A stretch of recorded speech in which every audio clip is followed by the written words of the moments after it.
C'est une œuvre multi-support, c'est à la fois une vidéo et un travail de sculpture. En ce qui concerne la vidéo, il s'agit d'une fable chorégraphique et qui touche aux questions justement de transformation, de mutation, de métamorphose. C'est aussi un travail qui touche à l'hybridation et notamment dans le vocabulaire qui est utilisé puisque ça croise un vocabulaire à la fois du théâtre, on est vraiment sur un rapport au plateau, au corps, et en même temps un vocabulaire qui est celui du cinéma de science-fiction vintage que j'affectionne assez, et tout ce que ça génère comme effets spéciaux, trucage. Ты меня слышишь? Да.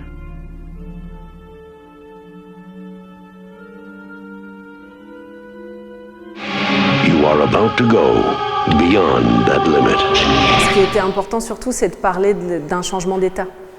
D'un changement d'état à la fois des matières qu'on retrouve dans les sculptures, il y a vraiment ce jeu de résonance, et d'un changement d'état du corps.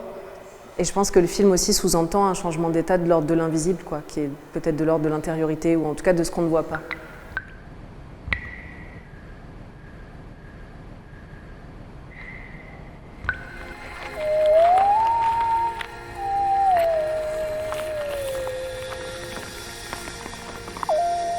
Disons que ce qui m'intéresse, c'est la question, en tout cas du symbiocène. Ce qui viendrait après l'anthropocène pourrait être le symbiocène, comme le définit Glenn Albrecht. Bon, le symbiocène, c'est la question de l'hybridation et l'idée d'être dans la coexistence, en fait, d'accepter d'autres formes de vie et du coup d'avoir un rapport au monde qui est plus large, en fait. C'est d'embrasser des réalités plus larges.